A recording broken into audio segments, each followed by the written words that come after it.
Hello बच्चों आज हम फोर्थ क्लास की हिंदी की बुक के थर्ड चैप्टर को पढ़ेंगे और चलेंगे घूमने झीलों की नगरी उदयपुर में। तो हमें उदयपुर में घुमाने कौन ले जाएगा? कंकु।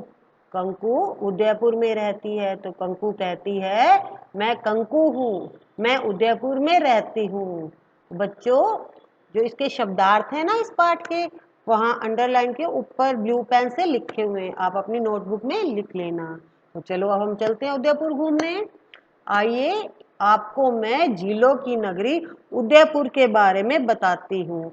उदयपुर नगर अरावली पर्वतमाला के बीच में स्थित है। तो पर्वतमाला का अर्थ होता है पहाड़ों की श्रृंखला, जहां बहुत सारे पहाड़ एक साथ जुड़े होते हैं। तो इस नगर के चारों ओर झीलें ही झीलें हैं, इसीलिए इसे झीलों की नगरी कहते हैं। पिछोला, स्वरूप सागर, फतेह सागर, उदय सागर, दूध तलाई, जना सागर आदि झीलें। तो यहाँ पर देखिए कितनी सारी झीलें हैं। इनके कारण ही उदयपुर को झीलों की नगरी कहा जाता है। बरसात की ऋतु में तो इन झीलों की छटा शोभा और भी बढ़ जाती है जब झीलों में पानी पानी हो जाता है। ये झीलें कश्मीर से होड़ करती हैं। जिस तरह से कश्मीर की झीलें प्रसिद्ध है ना, तो यहाँ की झीलें भी उनका मुकाबला करती हैं। अतः कई लोग इस नगर को राजस्थान का कश्मीर भी कहते हैं।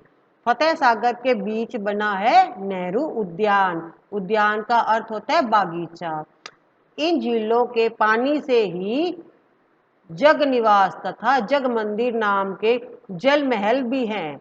इन झीलों में पर्यटक पर्यटक का अर्थ होता है जो घूमने जाते हैं ना वहां पर, वो नौका विहार नाव चलाकर उसका आनंद लेते हैं। इन झीलों में नाव चलाते हैं।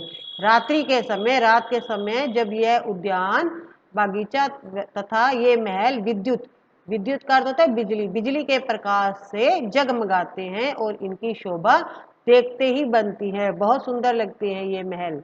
तो एक विशेष बात यह है कि ये झीलें इस प्रकार की बनी हुई हैं कि एक झील का पानी दूसरी झील में आता है। अतः ये झीलें जल संरक्षण, जल का बचाव करती हैं और इसका एक श्रेष्ठ उदाहरण है।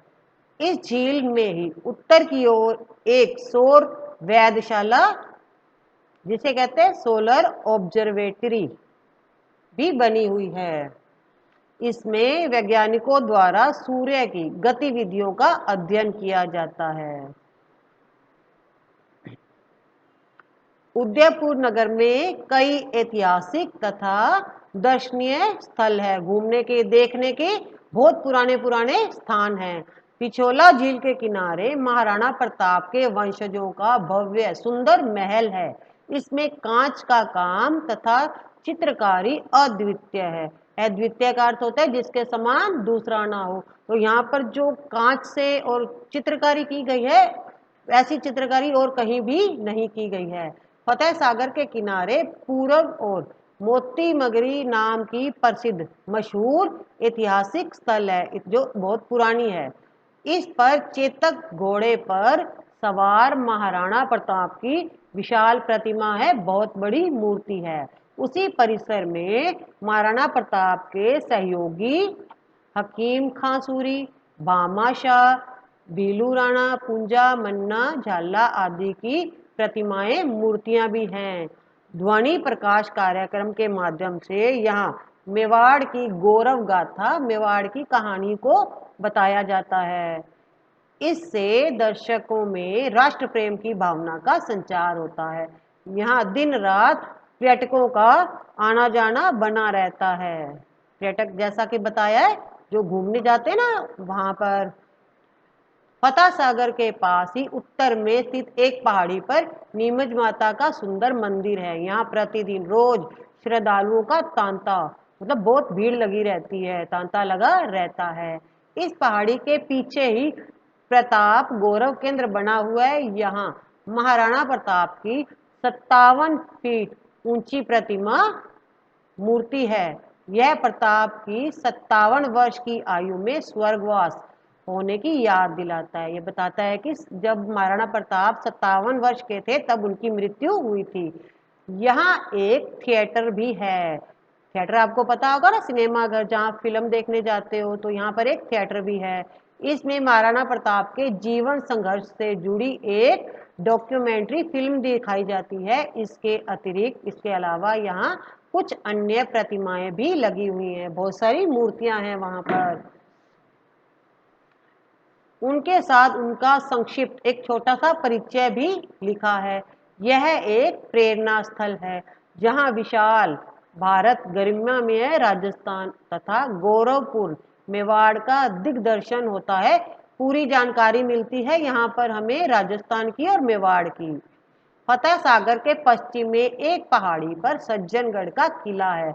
इसे महाराणा सज्जन सिंह ने बनवाया था। हाल ही में राजस्थान सरकार द्वारा इस वन्य क्षेत्र को अभ्यारण्य घोषित किया गया है। तो अभ्यारण्य का अर्थ होता है जहां पर जंगली जानवरों को सुरक्षित रखा जाता है। यहाँ पर इनका शिकार नहीं किया जा सकता, ना ही इन्हें मारा जा सकता है। तो ये जीव जंतुओं के लिए एक जगह सुरक्षित रख दी गई है। इससे आगे कुछ ही दूरी पर पश्चिम में शिल्पग्राम है। यहाँ लोक कलाओं के विकास के लिए कई कार्यक्रम आयोजित किए जाते हैं। यहाँ प्रति वर्ष दिसंबर माह में एक मेला लगता है। इसमें देश विदेश के कई कलाकार अपनी कलाओं का प्रदर्शन करते हैं। झीलों की इस नगरी को गुलाब बाग तथा सहेलियों की बाड़ी नाम से दो सुंदर बागीचे भी हैं इस नगरी में। झीलों की नगरी में गुलाब बाग में भांति भांति अलग अलग के गुलाब खिलते हैं। इनकी बीनी महक से दर्शकों का दिल बाग बाग हो जाता है, बहुत खुश हो जाता है। यहाँ एक चिड़ियाघर भी है। रंग बिरंगी चिड़ियाओं का चहकना सबको आनंदित कर देता है, खुश कर देता है। यहाँ बच्चों की रेलगाड़ी भी है। आप चाहो तो इसमें यात्रा कर सकते हो, लेकिन टिकट मत लेना भूलना, टिकट लेनी है हमें। इसके अलावा यहाँ पहले भालू, शेर, चीते, बंदर आदि भी थे। यहाँ शेर की दहाड़े सुनी जा सकती थी। हिरण की कुलांचे भरते देखकर बच्चे खुश होते थे, किंतु जब से सज्जनगढ़ को अभ्यारण्य घोषित किया गया है, सब वन्य प्राणी जीव जंतुओं को वहां स्थानांतरित यानी वहां भेज दिया गया है, उनका स्थान बदल दिया गया है। सहेलियों की बाड़ी में जब फवारे चलते हैं, जन्नत का नजारा लगता है, ऐसे लगता है हम स्वर्ग में आ गए हैं। इन झीलों के किनारे वर्ष में 2 बार मेले लगते हैं। हाँ, हरियाली अमावस्या तथा गणगौर के अवसर पर इन मेलों में सारा शहर उमड़ पड़ता है। पास पड़ोस के लोगों की भीड़ भी जमा हो जाती है। पांव रखने तक की जगह नहीं मिलती है, इतनी भीड़ हो जाती है। इन मेलों में यदि आप आओ तो चक्री, डोलर, झूलों में जरूर झूलना।